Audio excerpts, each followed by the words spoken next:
Our next topic is the panel discussion on what next, what more, emerging BPO industry tech trends in the new normal. And for this, please allow us a minute so that we can set up the stage for the panel discussion. First, I would like to invite on stage Mr. Ravi Pandikunta, who is the leader, digital and AI practice at Tech Mahindra. Please welcome him with a huge round of applause. Mr. Ravi? Okay, yeah. Dr. Lakshmanan Ph.D, who is Head of Technology Solutions and Automation at Infosys BPM. Please welcome him with a huge round of applause. Mr. Pramod Pillai, VP and Global Head of Partnerships at 𝗥𝗶𝗁.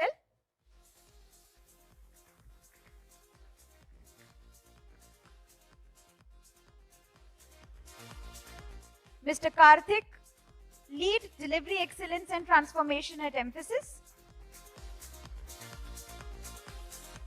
Mr. Balaji Raghunathan, Vice President Technology and Solutions Digital Experience at ITC Infotech. And Dr. Nitin, who is Vice President Human Resources at 𝗕𝗵𝘁 Management Services. And the panel would be moderated by 𝗕𝗲𝗵𝗵𝗁, who is Director Consumer and Technology Group at Larsen & Toubro Infotech. Good afternoon all. Hope you've been enjoying your sessions since morning and they've been very informative. In this panel, we would like to talk about the industry trends of BPO industry in particular. And this industry has gone through several changes in the last 20 years. It had moved from a people-centric model to a more a process-centric model, which is more organized now. Then it also was focusing more on cost savings, short-term goals. From there, it is moving to more long-term oriented managed services models, which is helping them to create a stickiness in the customers and engagement they work for. And other interesting trend you've been seeing in this industry is a lot of focus was around low value, high volume business. But then of late, they've been moving away from that to a more high value and niche services, which is more focused on a particular domain or a particular tech sector. And the low cost suppliers model to a more strategic partners is a shift which you are seeing because cost in a lot of places. If you see, India used to be a place where there's a lot of cost arbitrage. But if you see a lot of Southeast Asian countries and a lot of European countries and all, they have nearshore centers which are as competitive as India, right? So that is also a trend where they're trying to deliver services better, deliver more value, more efficiency. And if you look at it in particular last decade or so, the focus has been more on data and the digitization and the digitalization. If you look at it, a lot of companies had data in the form of a physical forms, and they have realized at some part of time that they need to mine the data, they need to understand the data, they need to run analytics around it.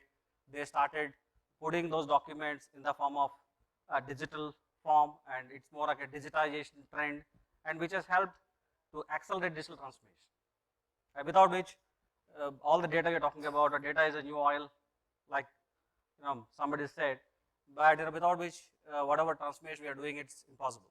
Right?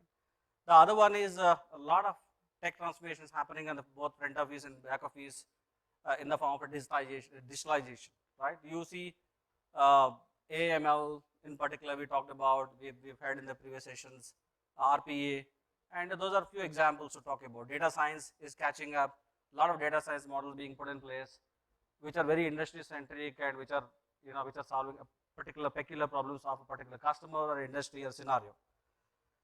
And the global spread of a BPO also has taken a prominence. As I said, a lot of players playing in India, they started spreading out and going to a nearshore center, setting up, so that you have a size and scale, a larger footprint where you can provide a better service, not only as an offshore service provider, but also a proximity being a nearshore service provider.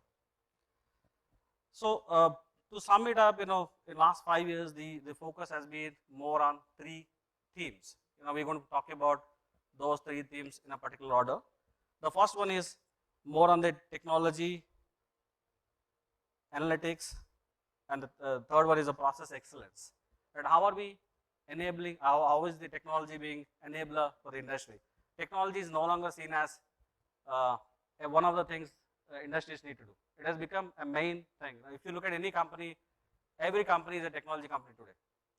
Any, look at Amazon, look at Walmart, look at, manufacturing companies, talk to any customer, they want to be a technology company. They don't want to miss the bus, and they want to be seen as at the forefront of the technology transformation, right? Having said that, the first part is we'll be more discussing on the BPO industry. What are the trends which are helping the BPO companies to become more successful? Let me start with Ravi. So Ravi, what are the tech trends you see? One is the tech transformation. You talked about the infrastructure as one of the key themes. Then you have digitization, AML, data science, and so on and so forth. But what do you think? There are so many things, right? If you start listing down, that so many things, there's so many jargons we use. But what are those top 2 or 3 things which one should focus on?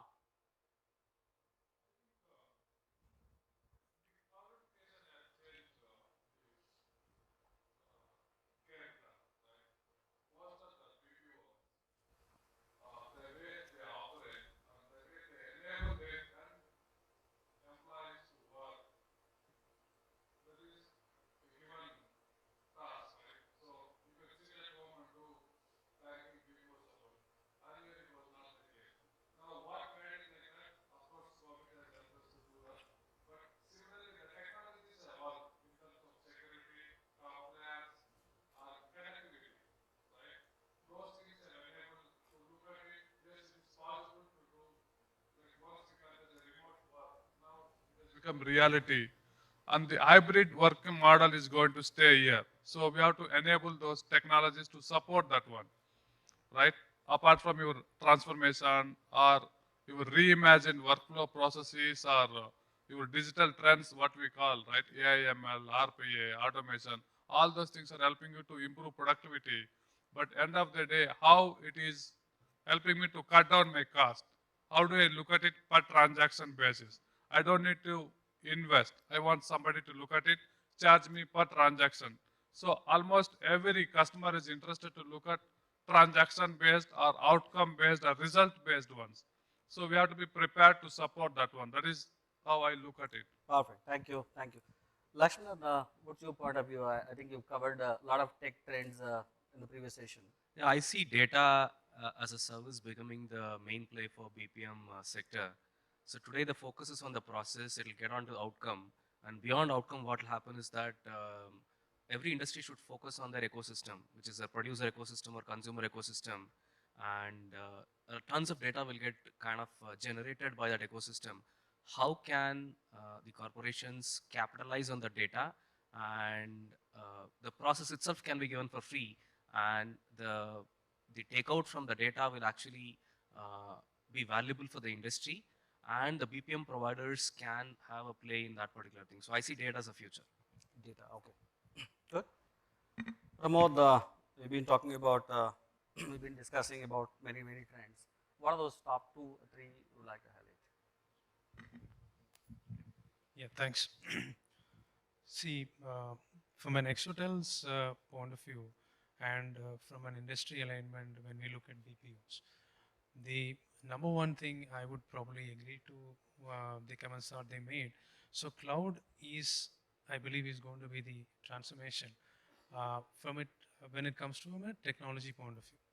The reason why we're talking about cloud is when you're talking about cloud, it is a wide spectrum of changes that's happening, that's coming into the industry, and thereby it is transforming the way you work, transforming the way you operate, and transforming the way you are getting your yields for the business what you're doing. So one key thing what I'm seeing is cloud, and very specific to that if you ask me, we are seeing an increasing participation from AI and ML, right? And AI is coming and touching the lives in different ways. From our product offerings point of view, we have seen that customers adopting a lot more of AI-enabled technologies like chatbots, voice bots, various of those solutions, and they are interoperating with these models basically to get better productivity for them and make sure that a significant automation comes in that saves them and the bottom line too. So that is another trend that we are seeing. The third part is the unification of the technologies. I think Shivku today kind of talked about that, saying that how can you be more integrated and omni-channel in your approach? How can you give a seamless experience to customer? And when you do that, there are studies that shows that you're able to retain your customers. At least 90% of your customers are able to stay back with you when you do not break, do not operate on silos, but you give a continuous engagement process, which is basically the omnichannel. So I would say that these are the three things which we see as a tech company in this spectrum where we operate in BPO space. Very good. Thanks, Pramod. I see cloud, data, AML, chatbots, automation, unification in the form of many channels being the four or five things you talked about. Thank you. And Karthik, you want to add something, or you want to support what they said? Hello. Hi.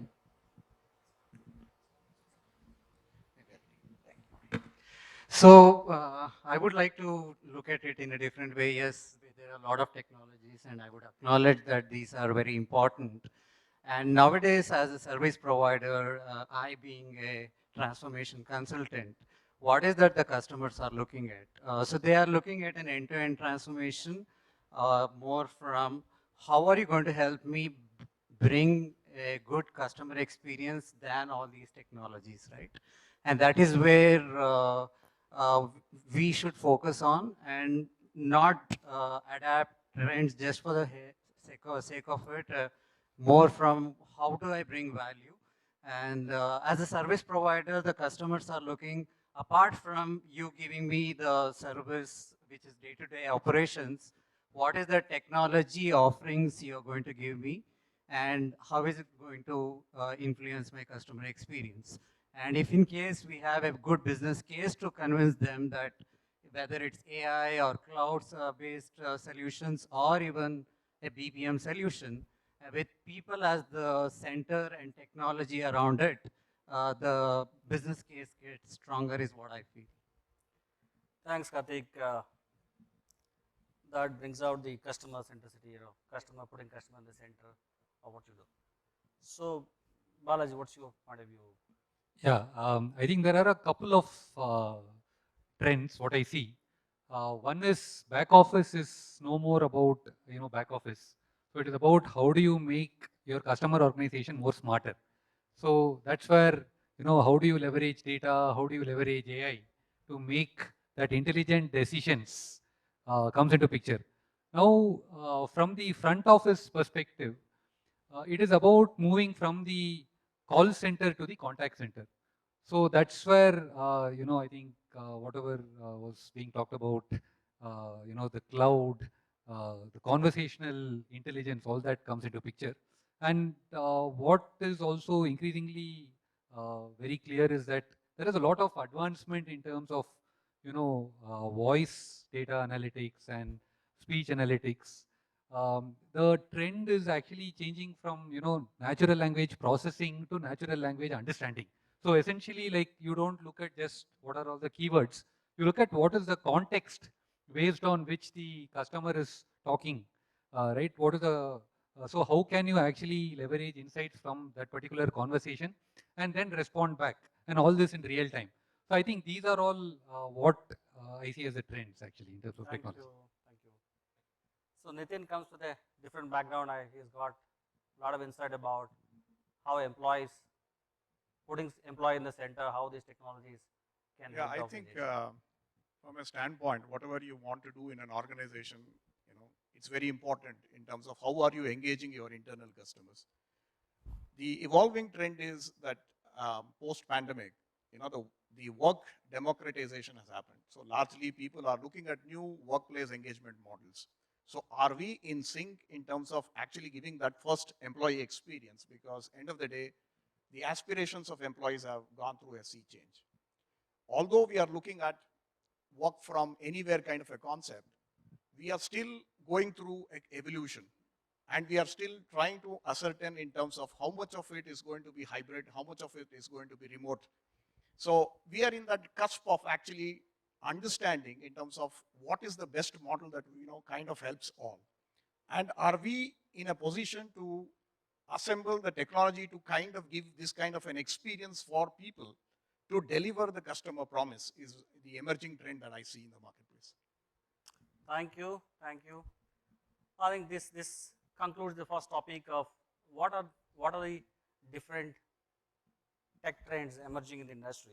What has come out clearly is the one side, the cloud, data, AML, RPA has been at the forefront of the technology innovation.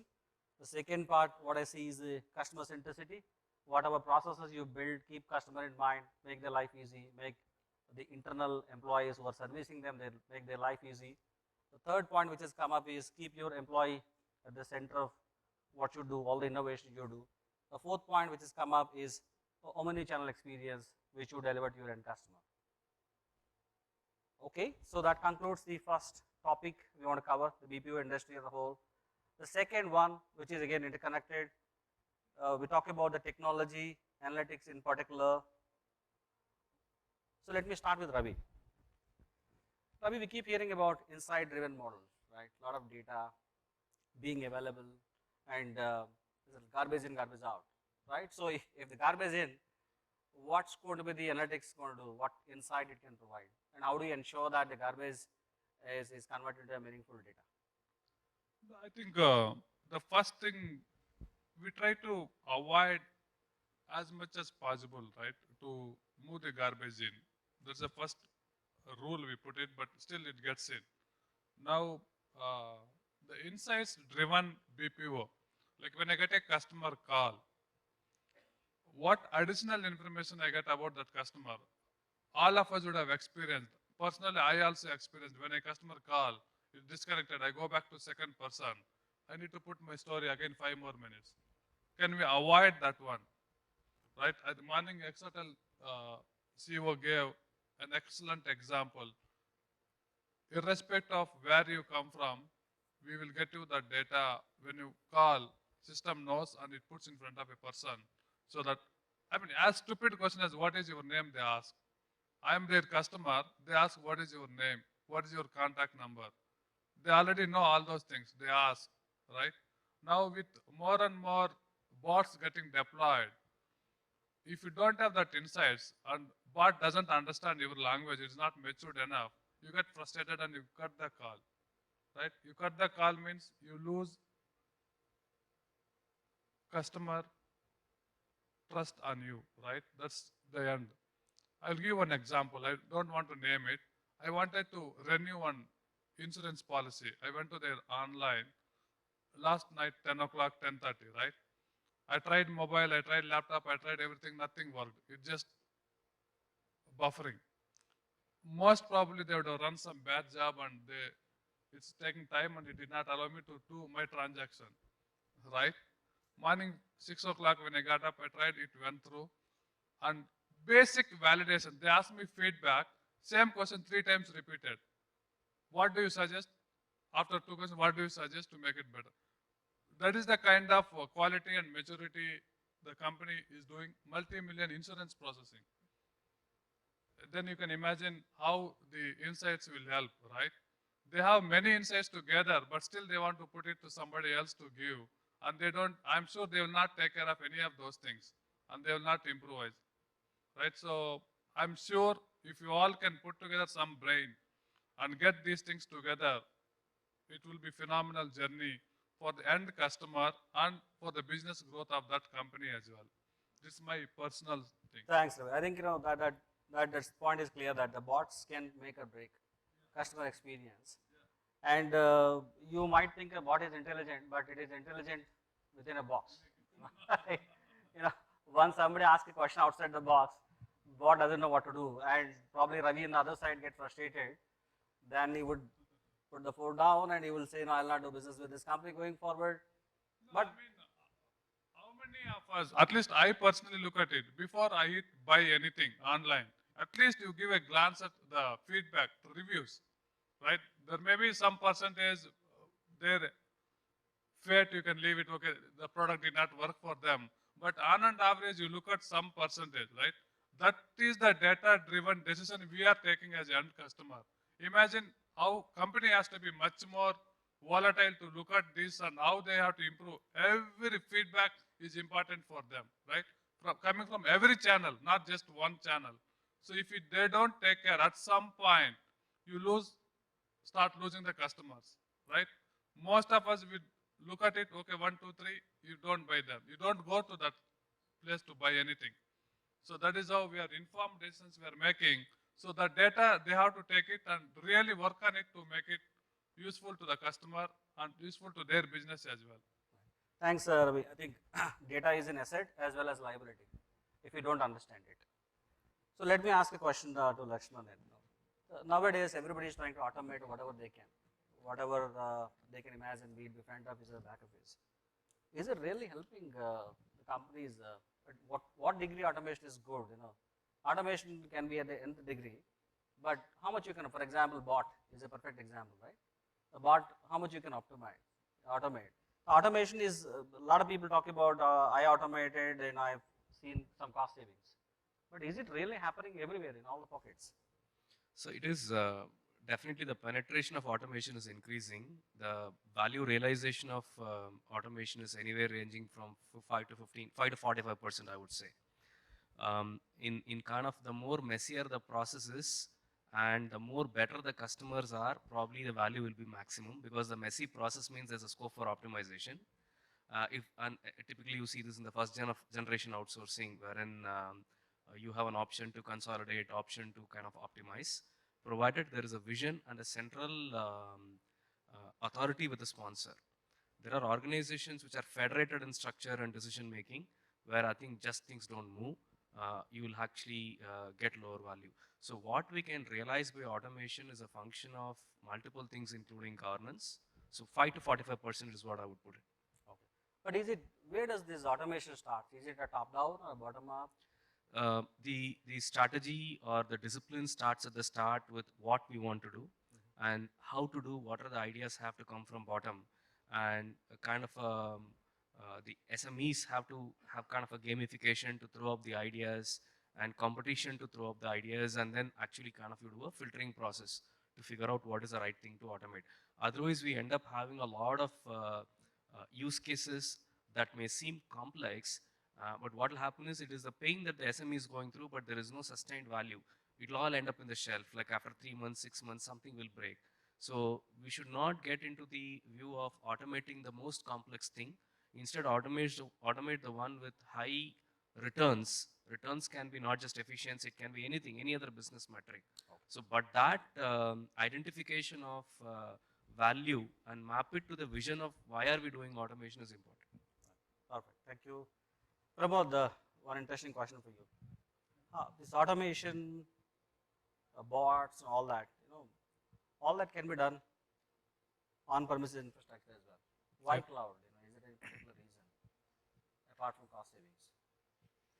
Yep, interesting question. Okay, so first of all, I believe technology, we are all technology sellers.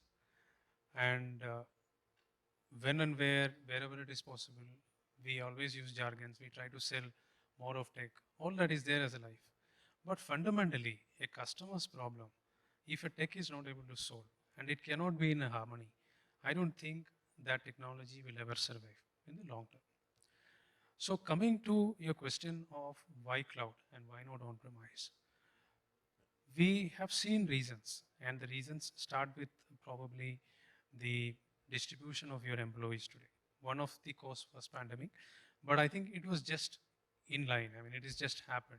And if the pandemic is not happened, it probably would have taken a few more years to get to what we are today. But there was an action that really demanded a certain kind of changes to be made. Then the way the customers, the most importantly, if you look at it, the way the organizations are evolving and the customers are evolving, their expectations are shaping up.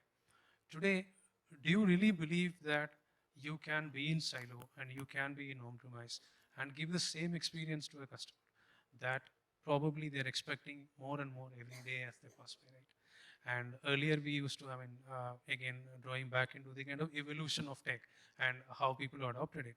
Today, everything has to be done today, right? The collaboration is seen like never before.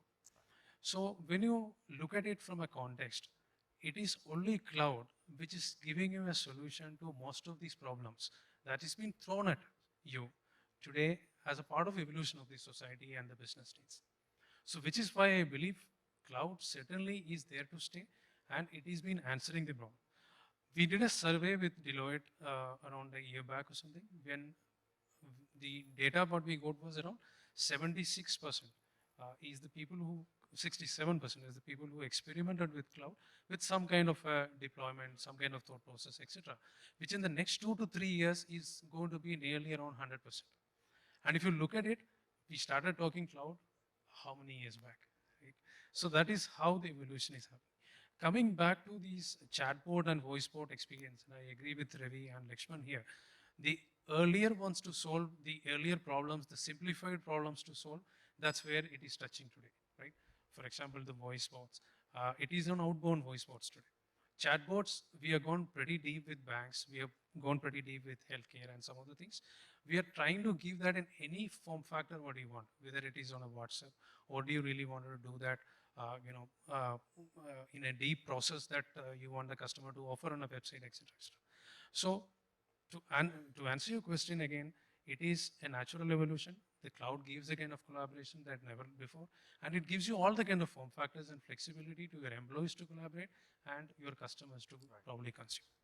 Thank you. And cloud has been most agile infrastructure, where you can apply many use cases in a cost-effective way. That seems to be the right thing to do. Many organizations are moving.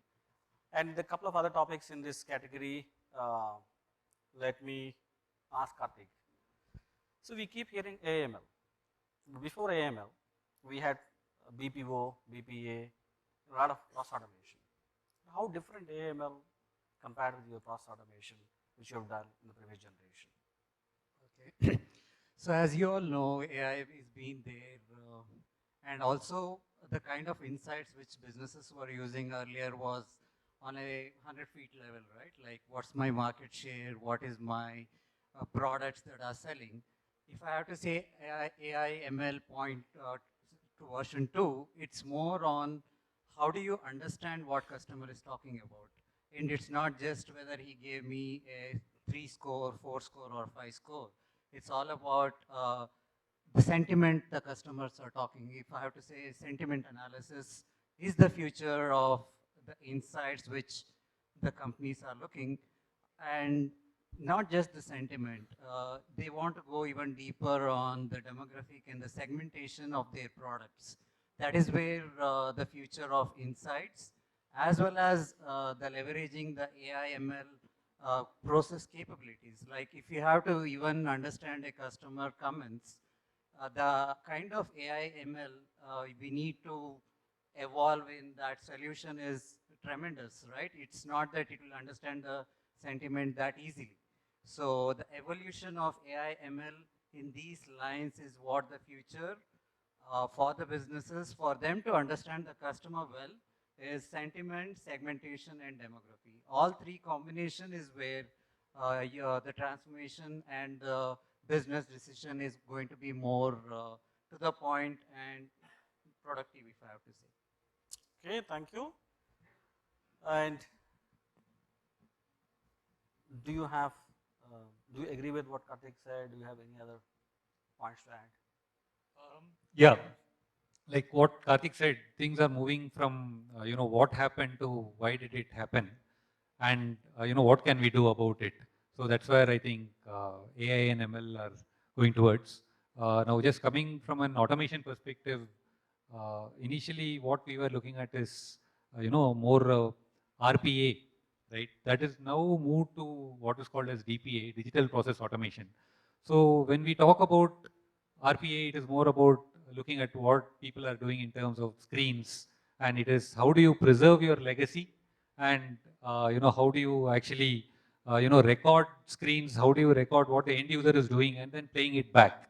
And then basically the bot does what actually is being done by humans.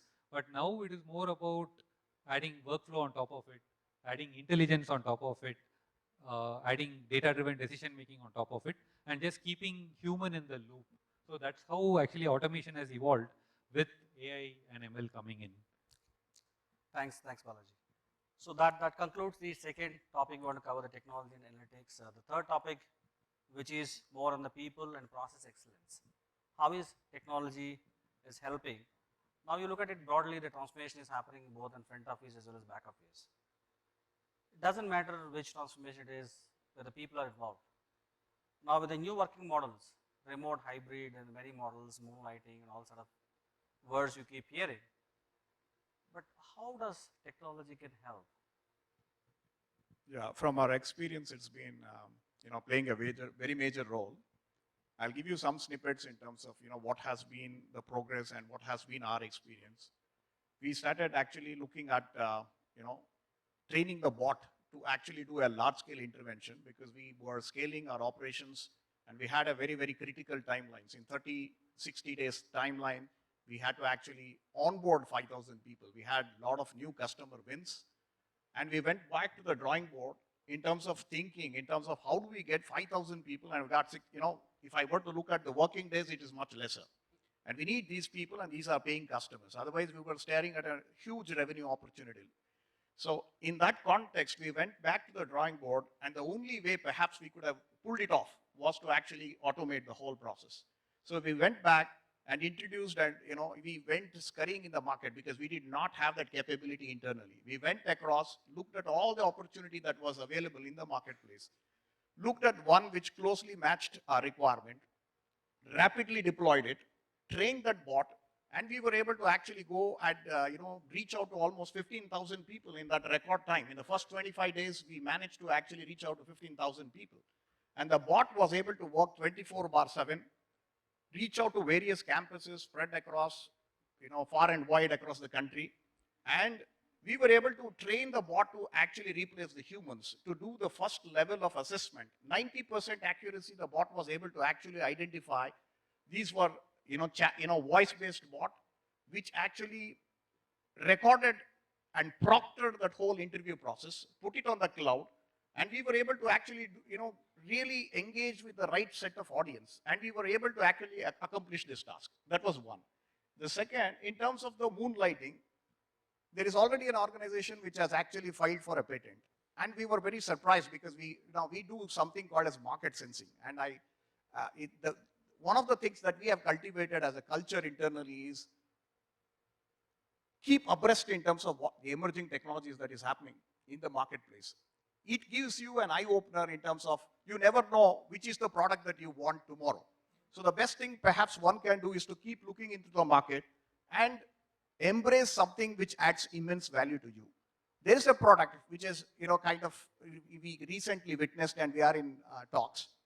This product can go back for the last 20 years. Anybody who comes on board, even before we make an offer, it will give the complete repository in terms of all the companies where he has worked, the kind of compensation he was at, the kind of tenure that he had in each of these institutions. So there's absolutely no way. In fact, they even demonstrated test cases where some of the employees were actually moonlighting, right? So the bot is able to actually communicate with the,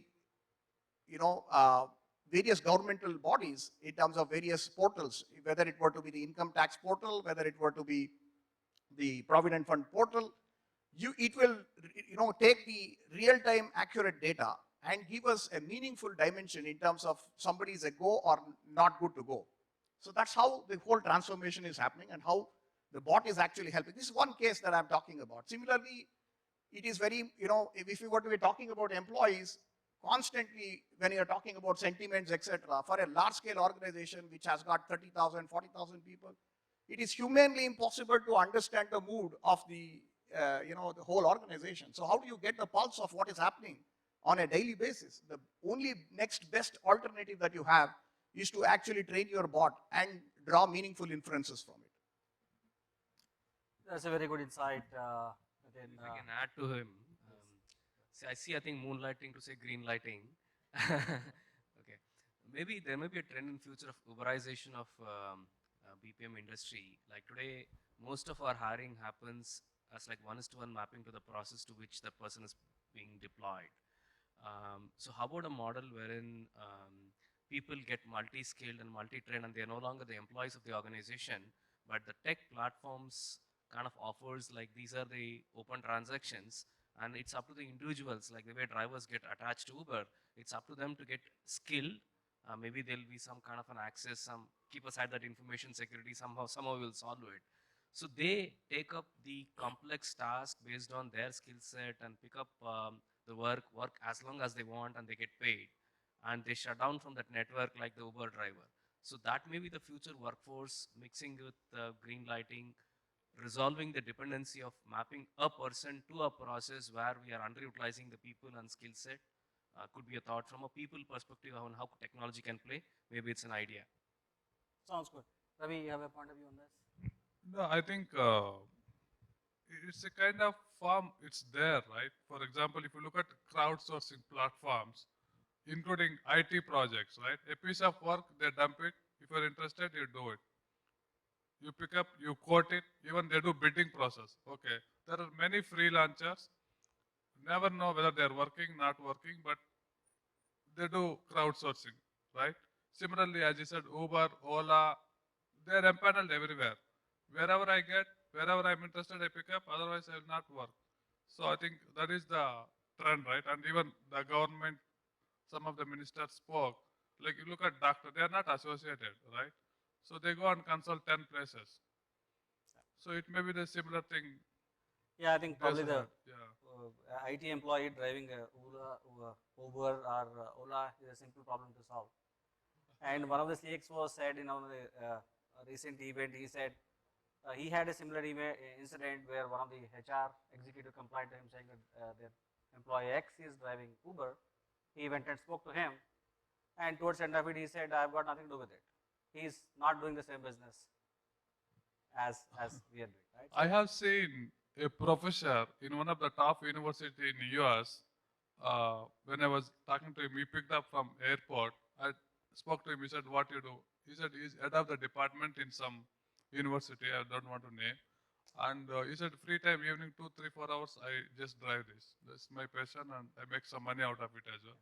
So look at, I mean, there is no conflict of interest, right? He's enjoying that. So that is how you have to look at it. thank you, Ravi. And we'll do a last round on the same subject. Pramod, you have a point of view, or do you agree or disagree? No, absolutely. I completely agree with you because it is becoming a free world and a free, more and more free world every day as we pass by. So certainly I had similar experience like what Ravi has talked about, where people come and do that because they get to meet people, they get to talk to people, and they consider that is fortunate. So we are seeing from our experience of providing tech to the customers that the integration of technologies, it have to over encompass their life. It has to be present, omnipresent wherever they want it. And the freedom, the free flow, the ideas, the people, tech, all these things is a process of evolution, if you ask me. And that is how I would like to summarize it. And that's the beauty of cloud, if you talk about. Thanks, Pramod. Karthik, so do you see as a good trend, bad trend? Do you have a point of view on this? The thing is, you can't just say that it's a good trend or a bad trend. End of the day, yes, those flexibilities help. But again, a lot of things which I come across is the quality aspects of the work done in those kind of environment is something which is very critical, right? Yes, the job gets done, but is the quality of the work is up to the mark is something somebody has to keep in mind when going on those flexible models. So Balaji, what's your take on this? One is basically moonlighting is not bad. See, like the way the human society has evolved and technology has been helping is like you go for all these portals like 𝗪𝗏𝗪𝗏 or local Ramo, right? So that is also a gig platform. Somebody wants to clean something, that service is being provided. So it's just going to move up the value chain. So you have consultants for hire, you have technology professionals for hire. So basically the kind of work what you do, that is actually going to go up and up. So essentially technology is meant to assist humans. So that's how I see this whole concept of technology augmenting the workforce rather than technology replacing the workforce. And also you pick from the gig economy rather than have a fully dedicated pipeline of employees. Okay. Last question goes to Nitin. That's a subject which is close to his heart. So there's so many things happening around employee, right? Can you use technology to engage employees better, retain them, keep them motivated? See, today, unless there is something, I'm sure that in technology world we do this, right? Pretty often, where we look at something called as obsolescence management, right? So the employees also do something similar, although they are not very vocal about it. When they come on seeking for employment, they are very clear in terms of what they are looking for. Unless they get that kind of an opportunity to actually utilize the tools, the technology, the products, etc., it is no longer an aspirational company for them to work for.